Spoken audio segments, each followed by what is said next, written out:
शिक्षा जगत के प्रत्येक व्यक्ति को मेरा नमस्कार। मैं उदय सिंह बेनीवाल आज एक विशेष उद्देश्य के साथ कि जब पूरी दुनिया की हर चीज बदलने की स्थिति में आ चुकी है तो शैक्षणिक वातावरण भी बदलेगा और परिस्थितियां भी बदलेगी। ऐसे में एक शिक्षक को अपने आप को कैसे बदलना होगा, उन नई परिस्थितियों में क्या करना होगा कि हमारा प्रत्येक विद्यार्थी सीखने सिखाने की प्रक्रिया में सरलता, सहजता और आनंद के साथ सक्षम बना रहे। इसके लिए एक महत्वपूर्ण विषय है कि सीखने सिखाने की प्रक्रिया में सूचना प्रौद्योगिकी का उपयोग। जब भी बदलाव की या नए सीखने की बात आती है तो दो प्रश्न हमारे दिमाग में आते हैं कि ये नया सीखना कहाँ से होगा और कब सीखना होगा। अर्थात एक प्रश्न तो ये है कि हमें ये नया कब सीखना है, तो उत्तर निश्चित से कि अभी से शुरू करना है, अभी से सीखना है, समय नहीं गंवाना है। दूसरा कि इसको कहाँ खोजें कि हम सीख पाए, तो इसके लिए जरूरी है कि अनेकों स्थान हो सकते हैं। हमें यही समझना है कि कहां से शुरू करना है। हमारे जिज्ञासा को शांत करने के लिए कुछ भी खोजने का स्थान यदि आजकल हम देखें तो इंटरनेट पर दो नाम बहुत ही पॉपुलर हैं, एक गूगल सर्च और यूट्यूब। यूट्यूब की मैं बात करूं तो यूट्यूब एक ऐसा एक प्लेटफॉर्म है जहां हम कुछ भी लिखेंगे उससे संबंधित अनेकों विकल्प हमारे सामने आ जाएंगे और वो वीडियो फॉर्मेट में होंगे। वहां हम उसको वीडियो के रूप में देख पाते हैं और छांट सकते हैं उसमें से कि ये हमारे लिए उपयुक्त है, यही मैं जानना चाहता था। परंतु उसके एक एक बिंदु की बात करें तो यूट्यूब पर सारा अनस्ट्रक्चर्ड है, कोई एक क्रम नहीं है उसका। जो कुछ आप खोजेंगे उससे संबंधित अनेकों अनेकों चीजें वो उपलब्ध करा देता है। आपको कौन सी चाहिए इसके लिए आपको समय देना पड़ेगा। खास बात यह है कि इसके अंदर कोई लॉगिन नहीं चाहिए, किसी प्रकार के साइन अप की आवश्यकता नहीं है, ये ओपन टू पब्लिक है, ये एक खास बात है। परंतु वीडियो एक खोज का विषय रहेगा, कौन सा आपको चाहिए यह आप पर निर्भर करता है कि उसको कितना जल्दी आप सर्च कर पाते हैं। इसके साथ साथ खास बात यह भी है कि ये जो सीखने वाला है उस पर केंद्रित है, उसने कितना सीखना है, क्या सीखना है और कैसे सीखना है। बिल्कुल यह केवल और केवल उस पर निर्भर करता है। यदि हम इसकी अच्छाइयों के साथ एक चीज और देखें तो औसतन एक सीखने वाले को सही वीडियो तक पहुंचने के लिए कम से कम 7 वीडियो देखने होते हैं। ये एक औसत स्थिति है क्योंकि यहाँ आपके लिए विकल्प बहुत है। यह केवल वीडियो फॉर्मेट में उपलब्ध होता है और इसकी विश्वसनीयता का मुद्दा यह है कि यह आपको ही तय करना पड़ेगा कि यह विश्वसनीय है या नहीं, क्योंकि उसके संदर्भ आपको बराबर देखने होंगे। हो सकता है कि किसी ने रुचिकर वीडियो जरूर बनाया हो परंतु वो विश्वसनीय हो, इसकी कोई गारंटी नहीं है। हाँ, इसके साथ ये यूजर फ्रेंडली है, सभी को अच्छा लगता है, इस पर सभी प्रकार की चीजें उपलब्ध रहती हैं। इसी प्रकार से यदि हम कुछ और चीजों को देखें, जैसे कि शिक्षा विभाग ने दीक्षा नाम से एक पोर्टल बनाया है जिस पर सब कुछ चीजें ऑनलाइन पाठ्यक्रम के रूप में ही उपलब्ध है। और पाठ्यक्रम शब्द आ जाता है तो निश्चित रूप से वह स्ट्रक्चर्ड है, एक संरचित है, निश्चित संरचना है उसकी। उसके अंदर आपको साइन अप करना पड़ेगा, उसके अंदर आपको लॉगिन की आवश्यकता होगी, आपको उसके अंदर पंजीकृत होकर ही आगे बढ़ने की सुविधा मिलेगी। ये कहीं न कहीं शिक्षक केंद्रित या पाठ्यक्रम केंद्रित या व्यवस्था केंद्रित है, ना कि हर कुछ इस पर मिलने वाला है। छात्र सीखते हैं, ये बिल्कुल सही है। शिक्षकों ने क्या सिखाना चाहते हैं केवल वही सीख पाते हैं। एक पूर्ण शिक्षण अनुभव इसके अंदर मिलता है, इसमें कोई दो राय नहीं है कि इसके अंदर वीडियो होता है, असाइनमेंट होता है, क्विज होता है, शिक्षण सामग्री होती है, प्रश्न उत्तर होते हैं, अनेकों प्रकार के एनिमेशन होते हैं, सब कुछ सही है। और एक इसकी जो खास बात होती है वह है ये कि आपकी सामग्री सही होती है, क्योंकि आप जैसे ही गुरुजन उसको बनाने वाले होते हैं और उसके बाद में एक बहुत ही शिक्षाविदों की टीम उसको बहुत अच्छे से तरीके से अप्रूव करती है, तब जाकर वह पब्लिक को उपलब्ध हो पाता है। कहते हैं ना कि हर चीज को सीखने और करने के भी 1000 बहाने होते हैं और हर चीज को न सीखने या न करने के भी 1000 बहाने होते हैं। यूट्यूब पर सीखने सिखाने के भी अनेकों कारण हैं और हमारे दीक्षा पोर्टल पर भी सीखने सिखाने के अनेकों अलग कारण हैं। हमें सोचना है कि हमें काम करना है क्योंकि सिनारियो बदल रहा है।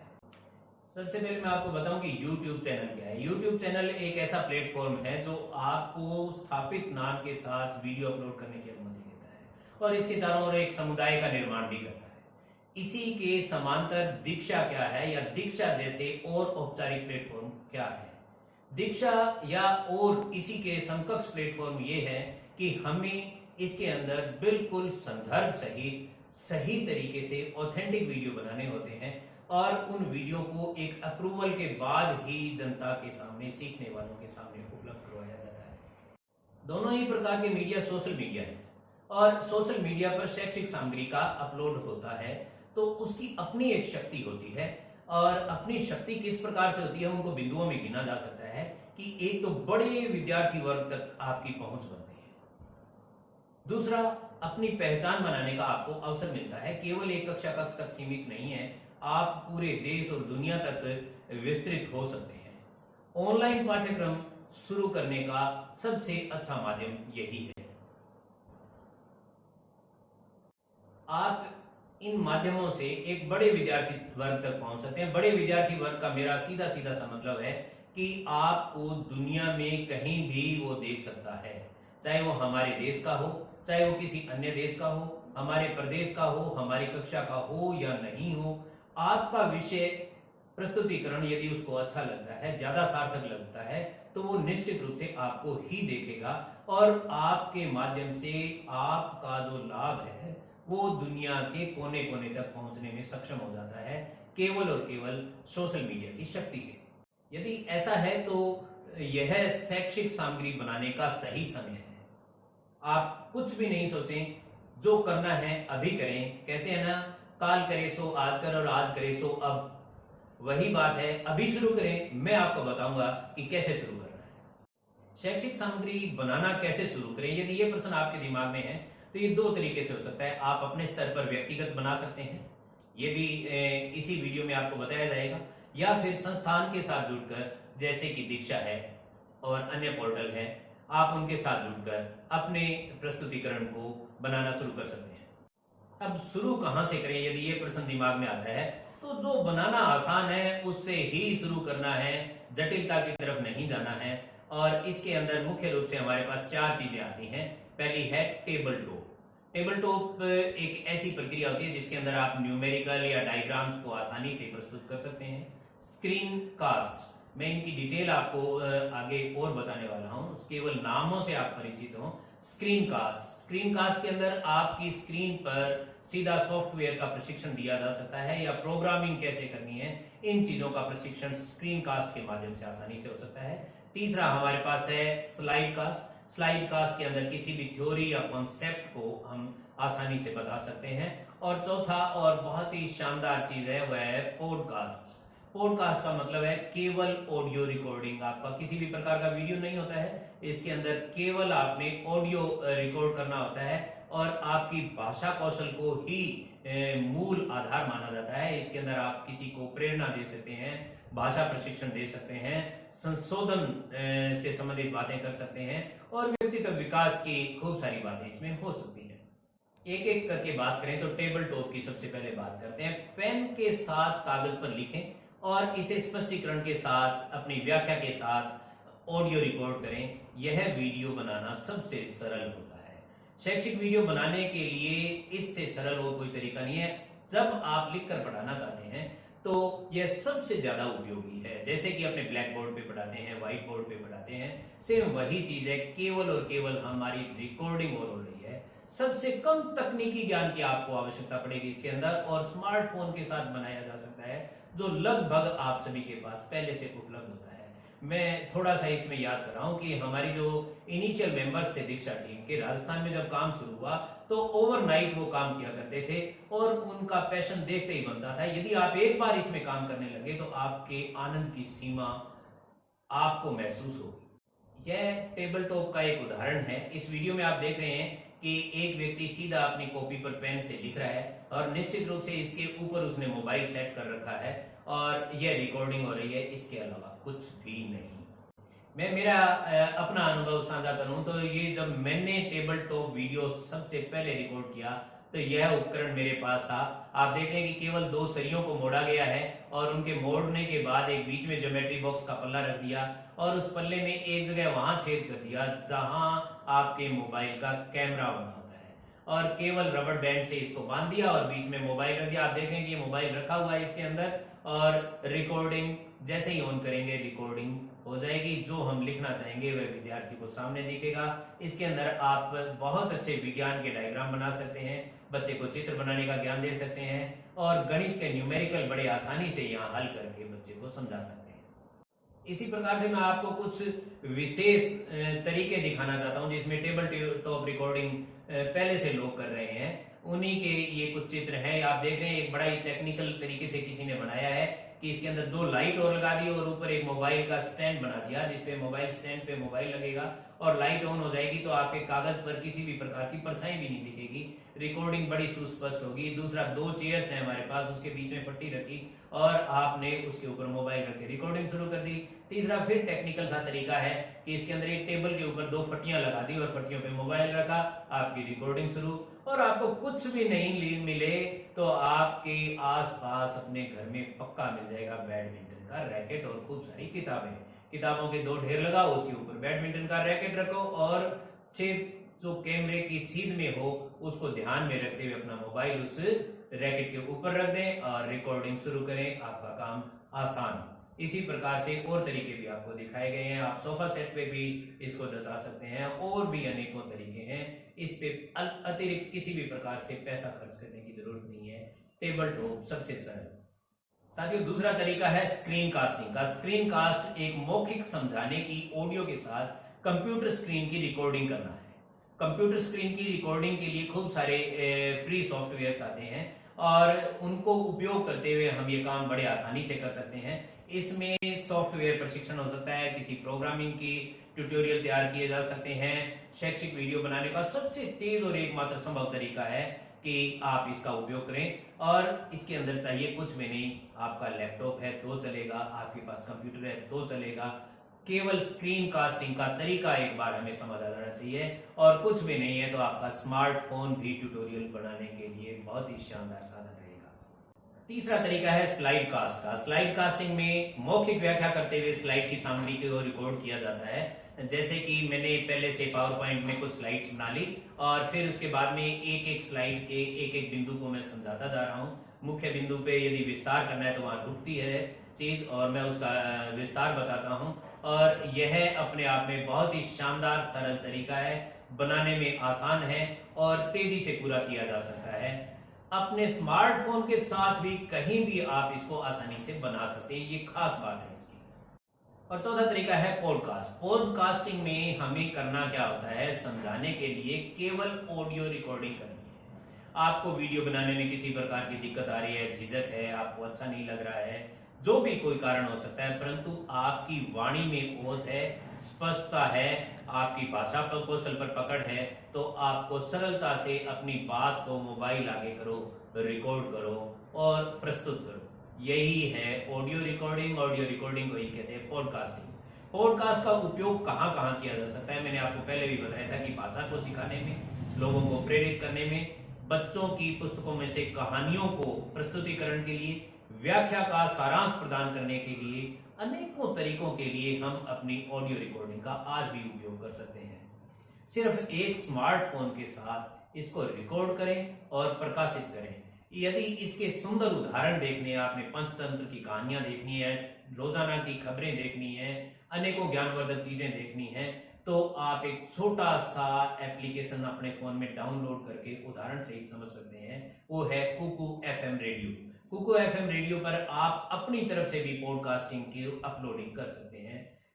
सभी गुरुजन एक विशेष ध्यान दें कि ये 4 वो सरल तरीके थे जिनको हम आसानी से उपयोग करते हुए अपने आप को बदल रहे शैक्षिक वातावरण के साथ जोड़ सकते हैं और ये हमारे लिए जरूरी है, क्योंकि नए को जो अपनाएगा वही अपने आप का अस्तित्व बचा पाएगा।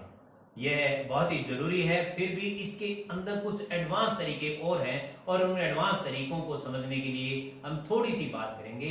वो हो सकते हैं वीडियो के ऐसे प्रकार जिन्हें बनाने में अतिरिक्त मेहनत की आवश्यकता होती है। ये जो सरल तरीके थे, इनके अलावा यदि आप अतिरिक्त मेहनत करना चाहते हैं तो पूर्व में बताए गए विभिन्न वीडियो के प्रकार बनाने में अनुभव हो जाए तभी इनका उपयोग करें और तभी इन्हें बनाना शुरू करना है। ये विशेष ध्यान रखने वाली बात है। यदि इनमें से मैं कुछ उदाहरणों पर बात करूं तो खान एकेडमी स्टाइल अपने आप में एक शानदार तरीका है।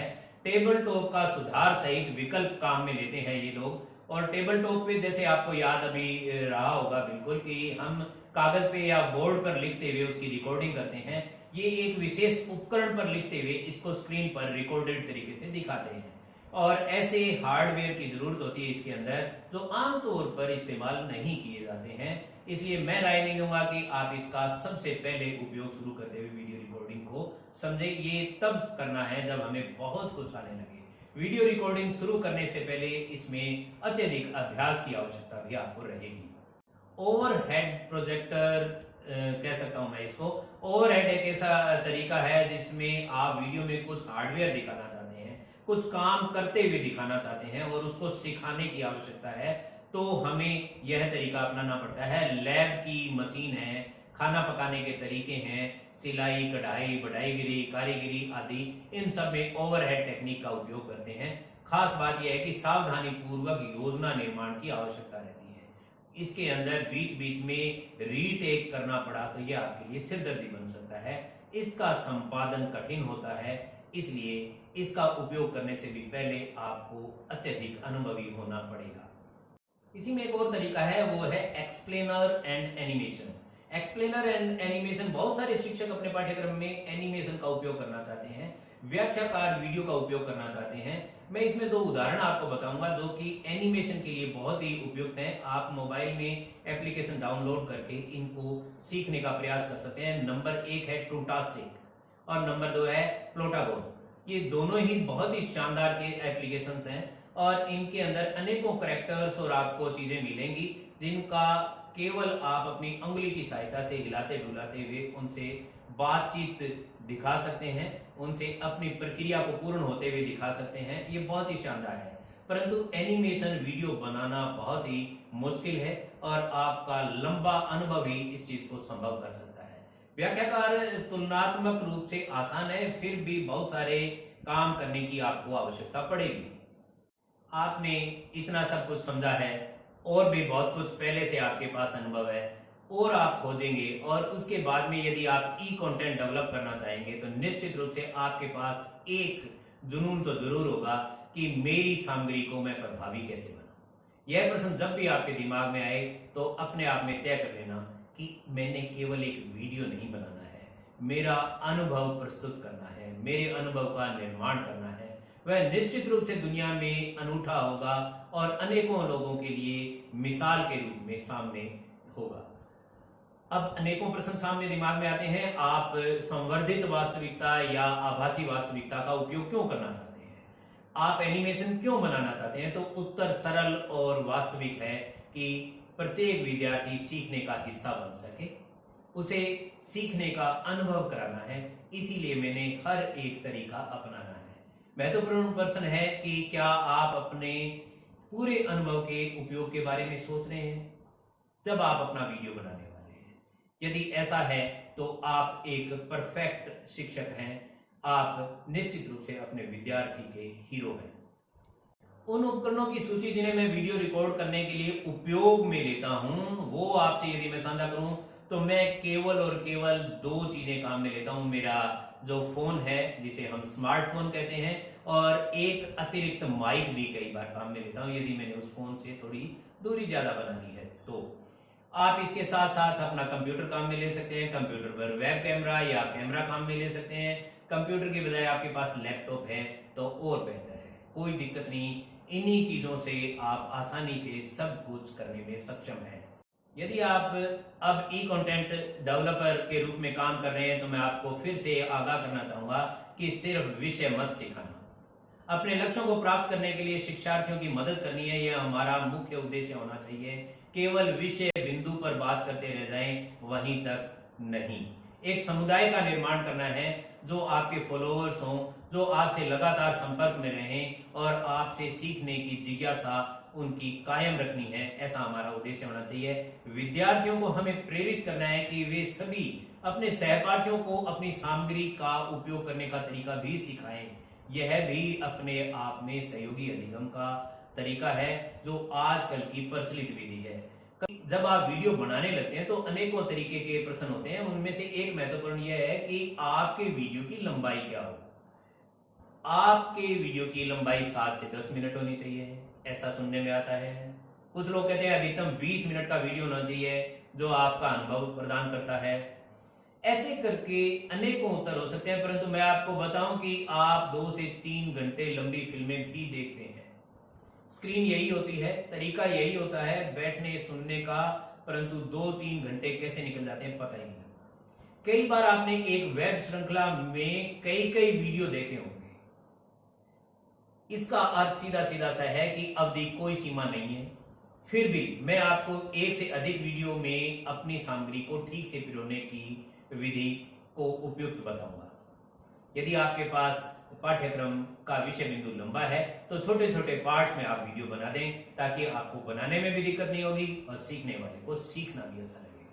यदि आप अब ई कंटेंट डेवलप करना चाहते हैं तो आपको यह पहचानना होगा कि आपकी सामग्री का प्रकार क्या है, अर्थात आपके कंटेंट टाइप्स में क्या क्या चीज शामिल होनी चाहिए, जैसे कि तथ्य है, प्रक्रिया है, संकल्पना के साथ साथ आपके सिद्धांत है। इन सब चीजों को आपको एक क्रमबद्ध तरीके से बच्चे को प्रस्तुत करना है। अपनी सामग्री के बेहतर संयोजन के लिए क्या फार्मूला होना चाहिए, उसमें हमेशा याद रखें कि विद्यार्थी को सीखने से तुरंत पहले पता होना चाहिए कि वो क्या सीखने वाला है और क्यों सीखने वाला है। अर्थात क्या और क्यों का मतलब है उसको अपने विषय बिंदु के साथ साथ उसके उद्देश्य हमें बताने होंगे। इसी के साथ शुरू करना होगा, उसके बाद में प्रक्रिया पर कार्य करना होगा और संबंधित अवधारणाओं को सिखाने के लिए वीडियो बनाने होंगे।